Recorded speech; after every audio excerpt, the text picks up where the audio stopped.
Assalamu alaikum, my dear students. How are you? Hope you'll be fine and okay. I welcome you all into my today class. Our today class is about the laser. In the previous lecture, I talked to you about the X-rays, the production of X-rays, and the uses of X-rays. And today I will talk about the laser. So let us start with the name of Allah Almighty. Bismillah Rahman Rahim. Now, what is laser? The word laser is acronym for, or it stands for light. It stands for light amplification, light, am, light, ampli, light, light amplification, light amplification by stimulated, by stimulated, by stimulated, by stimulated emission of radiation, emission of radiation.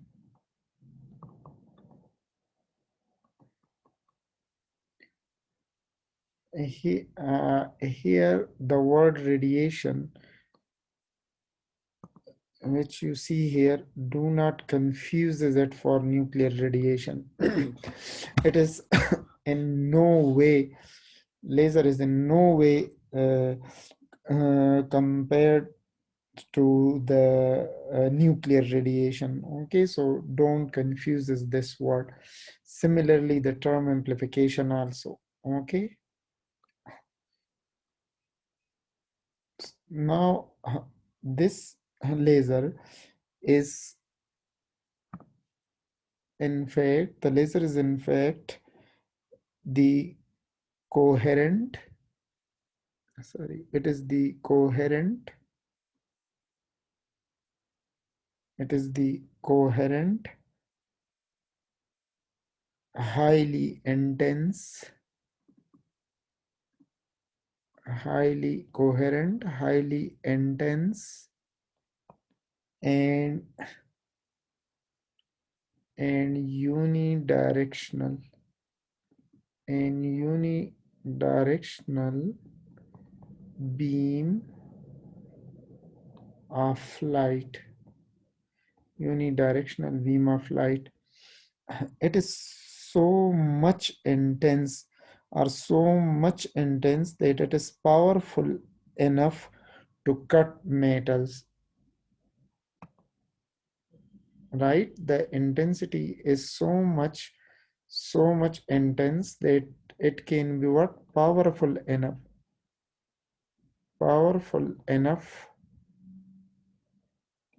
to cut metals. You have to cut a metal piece, okay? So this is so much powerful, and it is coherent also, right? That is constant phase relationship, and it is unidirectional, so much unidirectional that when you have a powerful laser, and when you direct it onto the moon, so while reaching the moon surface it can only spread by 1 meter, so that is so much unidirectional. The laser was first invented or built in 1960, and it is also based on the Einstein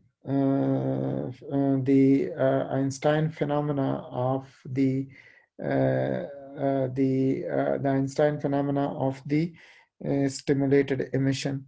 Okay, so the idea came from him, and it was then that is, it was very difficult to produce this intense beam in the time of the Einstein. Later on, the advancement of technology and further research. In 1960, first laser was built by Theodore.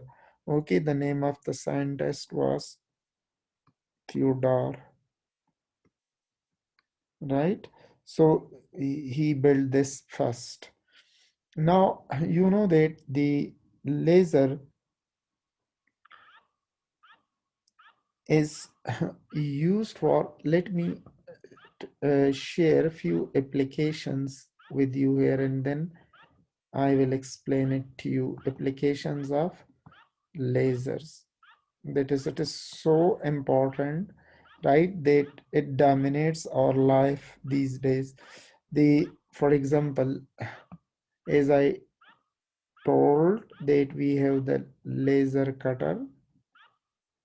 Even this is what the something which you might have not seen, but everyone know about the laser pointer, right, which your teacher use in classroom. The laser pointer, right, the in the optical discs, right, like for example this, the one which write on the CD, the DVD, and the BD, the Blu-ray disc. This technology is used there. And let us talk about the laser printer also. It is used in the laser printer, right? That is the barcode scanner, which you often see. Barcode scanner, they also work on the principle of laser. And even in the field of the medical sciences, for example, skin cutting tools and welding. Skin in field of the medical science, skin cutting and welding by the eye specialist. That is what we call ophthalmologist. They use the to weld the retina by they use a laser beam. Similarly, in telecommunication, optical fibers or the fiber optics is no more a rocket science for you. Fiber optics, they also uses lasers. Okay, so almost laser is used everywhere. The question is that how the laser beam is produced, the production of the laser beam, production of the laser light or the laser beam, laser beam. Now, in order to understand this phenomena, we must know about few phenomena first. One, we must know about the absorption, right?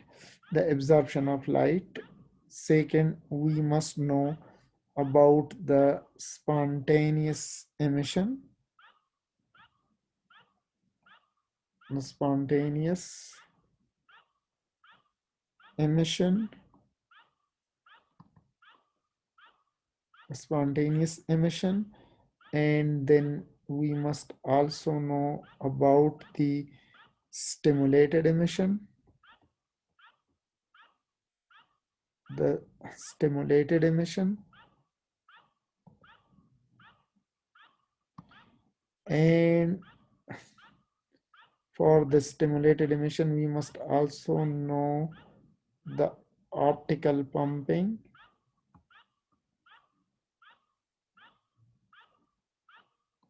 right? We must know about the metastable state,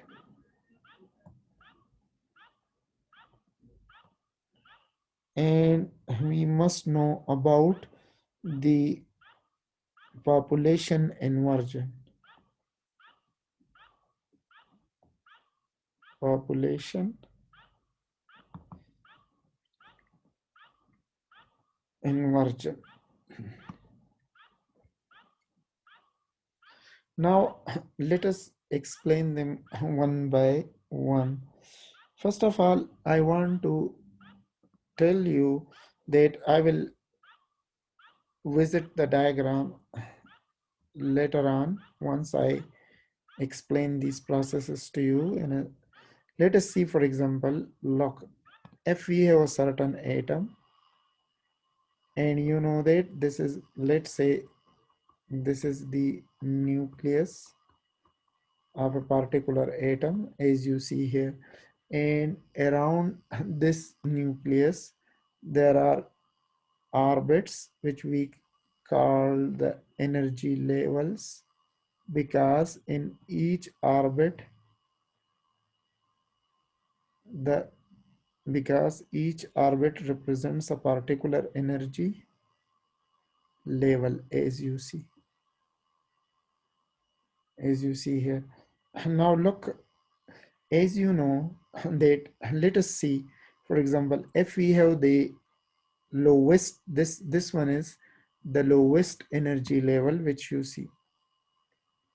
Let, for example, this is the lowest energy level R shell, and here we have this as the higher energy level, the higher energy level. Now you know the electron in the lowest energy level. Let's say, for example, look, if we have this electron. Now what is absorption? Absorption is that if the electron in the lowest energy level, that is which I will represents the energy level E1, and this is what I will label as E2, and the E2 is greater than E1. Now electron, when in the lowest energy level, when it is raised to the higher energy level, as you see, for example, look, from this energy level to this energy level, as you see here, then the electron will absorb energy. Now you know that this orbit cannot remain empty quite for a longer, or once when the electron is raised to a higher energy state, it cannot remain in the high energy states quite for a longer, and it has to come back. So upon come back, when the electrons come back to its original orbit again, to the lowest energy orbit, to the stable state, from the unstable state to the stable state, it will release the energy, right? Because it is the lowest energy orbit. So that energy released will be in the form of what? It will be in the form of light. Okay, and that is what we call the spontaneous emission, when the electrons returns to its lowest energy orbit, and upon return the energy which it emit is that is it emits certain that it emits energy, right? And that is in the form of light, and this process is known as the spontaneous emission. So what in fact the spontaneous emission is?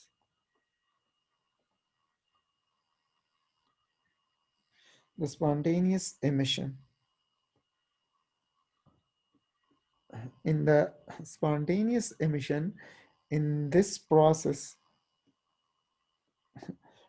the emission of the photon without any external influence. The emission of what? The emission of photon without what? Without any external influence. Any external influence. Without any external influence is called spontaneous emission. This is called what? This is called the spontaneous emission. It is called what? The spontaneous emission. And now the emitted photon, this emitted photon, since no one is going to induce this thing, this happens automatically when it returns from its higher energy level to the lower energy level. This emission is the spontaneous emission. The emission is, right, and that is the sorry, the photon emitted during this emission, better to say this, photon emitted during this process. Yeah, the emission, this is random, it is random, it is random in phase and direction, in phase and direction. That is, we do not know that the emitted photon is in this direction, right, it is in this direction or is in this direction, God knows. Okay, and second, there is no constant phase relationship for the emitted photons. Okay, that is the all the emitted photons are not in constant phase relationship. Okay, so this kind of process is known as the this is known as the spontaneous emission. Contrary to this, there is another process, as I told, which is important in the case of what, which is important in the case of the important in the case of the uh, laser action, and this process is the stimulated emission. The stimulated emission. Now, what is the stimulated emission? The in the case of the stimulated emission, let us, if I make the same diagram like this, okay, and let we have one in this, like this, and like this. In the stimulated emission, what is going to happen? For example, when the electron is raised to a higher energy state, for example, let's say from this energy state to this energy states, right? Later on, I will be explaining this from E1 to directly to E3. On the return back, okay, the electrons then first come to the E2 state. It stay quite for a while, and the atom then de-excite, emitting two photons. This is sometime I call quantum copy. The one is the incident photon, and the other just like that of the incident photon in the same direction, right? So this kind of process is known as stimulated emission. Stimulated emission. So what is stimulated emission? The stimulated emission is the process in which a photon, that is, the first of all, the stimulated emission caused by what? It is caused by, it is caused by what? Caused by the photon. This is caused by what? Another photon. For example, when another photon comes like this, it will cause this thing, another photon. Okay, so it is caused by photon with correct wavelength. With what? With correct or with exactly matching wavelength, with exactly matching lambda to be absorbed, to be absorbed by the process of transition, by the transition. Look, for example, there is the, when the photon emitted, when the electron de-excite from the energy state E2 to the energy E1. So whatever is the wavelength of the emitted photon here, the incident photon must have the same wavelength, right? Only this incident photon, right? These are what? The emitted photon. So they must have the same wavelength. So This is the first step to obtain the stimulated emission, right? This the electron, cause the electron to drop,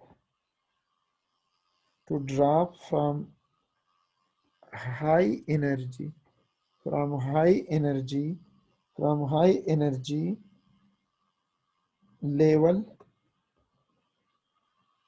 to the lowest energy level, as you have seen. Okay, to the lowest energy level.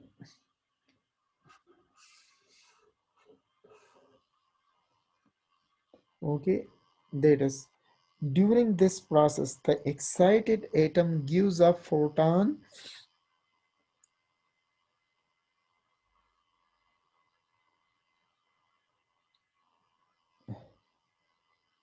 That is, during this process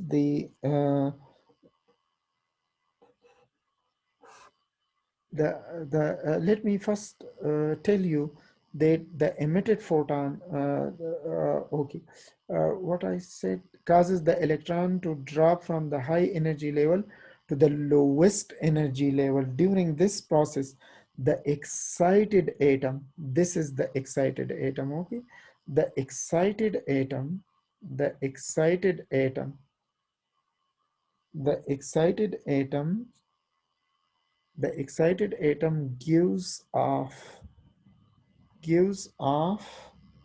two photons, two photons, or it, that is, or it fires two photons, right? Yeah, we can say that it fire offs both photons. The photon,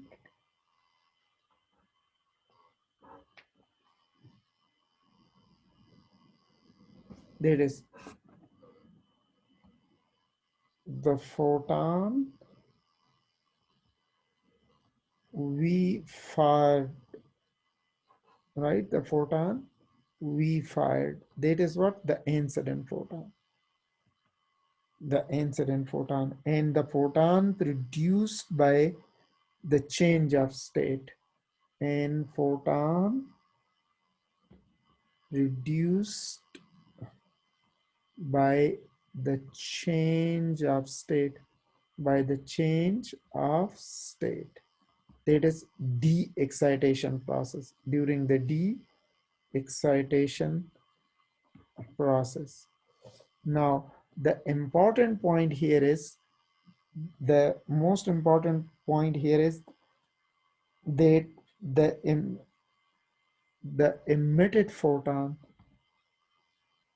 the emitted photons are exactly are exactly matching are exactly matching to the original one, the incident one, to the original one. And that is what they have, that is in all aspects, that is coherent.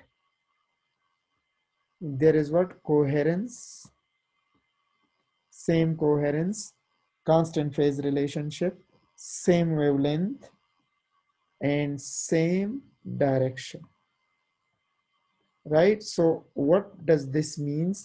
Actually here, if you see that, look what we get here, amplified beam. Instead of one, now we have two photons. So amplified beam, let me write it correctly. Amplified beam is obtained, but this process is not that much simple, right? Why it is not that much simple? First of all, because they normally, and this process is what, normally this process is not easy to obtain. Why? Because they look suddenly, for example, if we want, if the atom, if we excite a particular atom, then the atom excites and de-excite quickly. Okay, the kind of spontaneous emission. In order to produce a stimulated emission, we should have the population inversion. Population inversion. What does the population inversion means? The population inversion means that we should have more atoms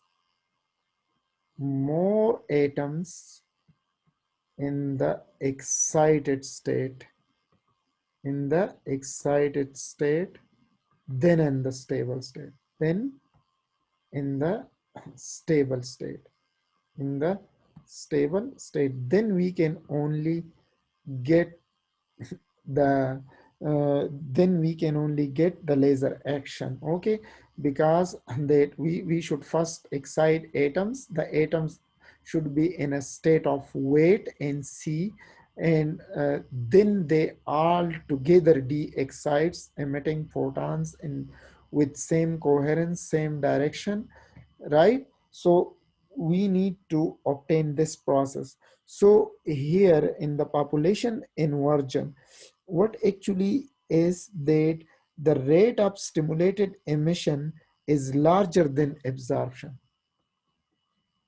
Rate of what? The rate of stimulated emission. Stimulated emission is larger than absorption.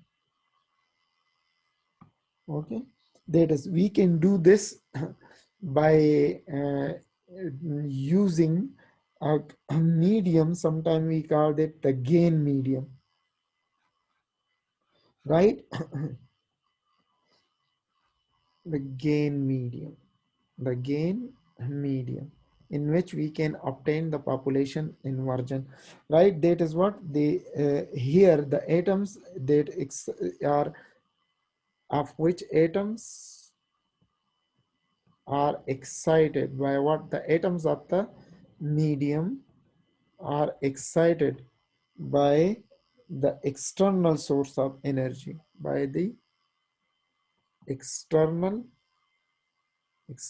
source of energy, to obtain the population inversion. This process is sometimes we call the optical pumping also, by the optical pumping also, to excite more atoms, to keep more atoms in the excited states, right? That is what we call the metastable state. Metastable state. This metastable state is the temporary excited state. Temporarily excited state. Excited state. And you will see it now how this all happens. Let us see here. Look, what actually we do, that instead of exciting atoms from the energy level to the energy level 2, we directly excite the atom by using some source of energy from directly from E1 to E3 states. Here from the level 3 to the level 2, that is called the metastable state.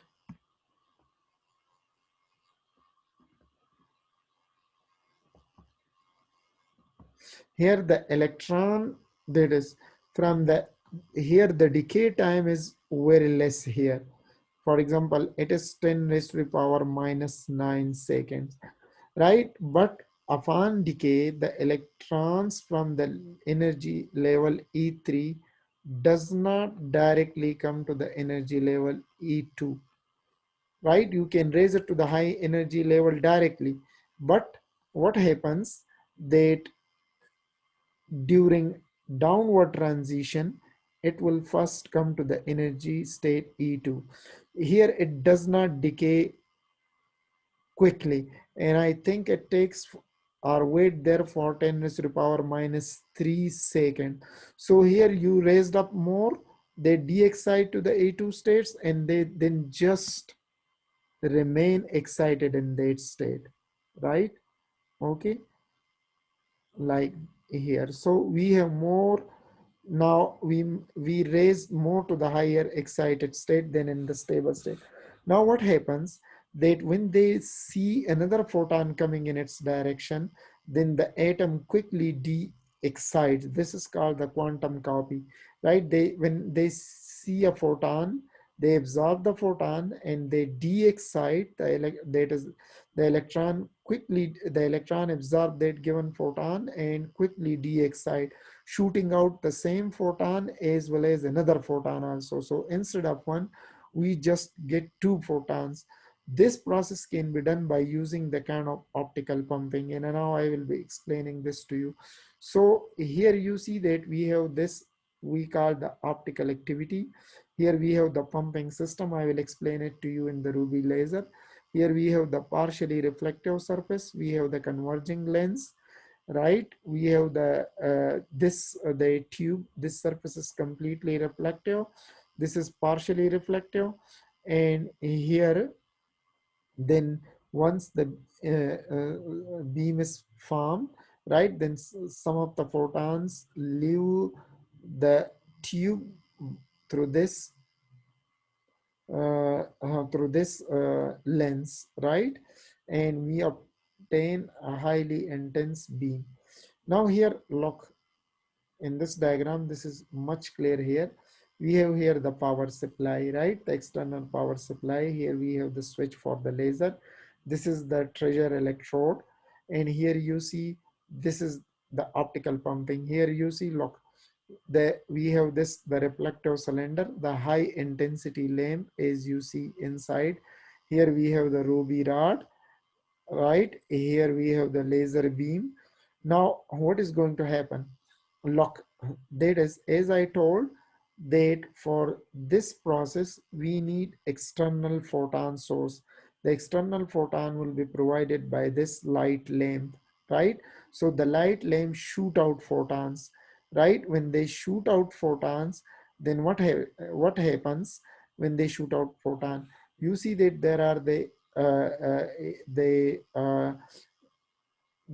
in the ruby laser, the atoms which are already in the highly excited state, they de-excite when they see the photons. The photons here are then trapped inside the tube, as I told. Look how they are being trapped. Look, that as you see, this is the cross-sectional diagram of the ruby laser.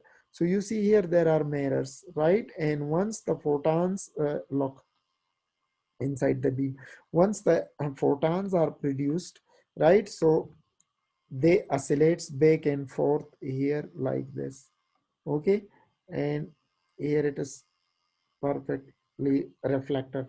So the photon they are produced, they just move back and forth, causes other atom to excite. Every atom after excitation shoot out two photon, and within no time the photons get multiplied and a kind of chain reaction occurs, and the number of photons inside the tube increases, and some of the photons are then able to live through the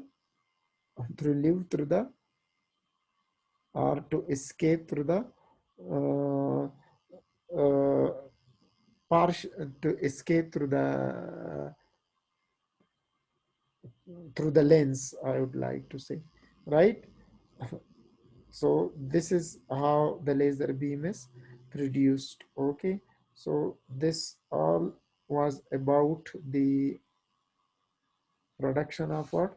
The production of the laser beam, the process that are the processes that are involved in the production of the laser beam, right, and the application of the laser in our daily life. So the most important or significant features here is the spontaneous emission and the stimulated emission, right, and the optical pumping which caused the stimulated emission. And I told you there is a difference between the stimulated emission and the spontaneous emission. As in the case of the spontaneous emission, the atoms in the excited states return to the ground state, emitting a photon without any external influence, as I already told. While in the case of the stimulated emission, the atoms in the excited state is induced to return to the ground state, thereby firing two photons of the same frequency and energy, right? One, the incident photon, which caused or triggered this reaction, and the other photon caused by the de-excitation, right? And the in case of the spontaneous emission, the emitted photon move in all direction, or they are randomly oriented, while it isn't the case in the stimulated emission. In the stimulated emission, the emitted photon move in the same direction, right? That is what we can say, that it is highly directional. In spontaneous emission, the radiation is less intense and non-coherent, or incoherent, I would like to say. While in case of the stimulated emission, the highly intense beam that is monochromatic and is coherent, means of a single wavelength. In case of the spontaneous emission, the photon have no constant phase relationship, that no coherence, while in the case of stimulated emission, it does. So that were the main differences between the two processes. The population inversion is the process in which we have more atoms in the stable state than in the ground state, and this is the only situation where the laser action can occur, right? And the population inversion can be obtained by two processes I told, by the process of optical pumping or by using electric discharge method. So here in the case of the ruby laser, we use the optical pumping process to raise the electrons from the lower energy level directly to the third highest energy level, skipping energy level 2. So on the downward transition, it comes to the energy level 2, its weight there, as I told, that the in the stimulated emission, they have to wait, right? So they wait there until they see another photon. So when an electron see another photon, it absorbs and then de-excite quickly and emitting two photons, one which it has already absorbed and the other an atom because of its de-excitation. Two photons in the same direction of the same wavelength and have the same phase relationship or constant phase relationship coherence. So these photons are then trapped between two mirrors and are between the two mirrors, they are constantly bounced back, or you may say they oscillates, and causes the other excited atom to de-excites, and the photons are then amplified and then they leave through the lens, and this we obtain the beam of we obtain the laser beam. So this is all about the laser, and this is the end of the unit 19 also. So thank you very much for stay here, and inshallah see you there in the next lecture. Allah Hafiz.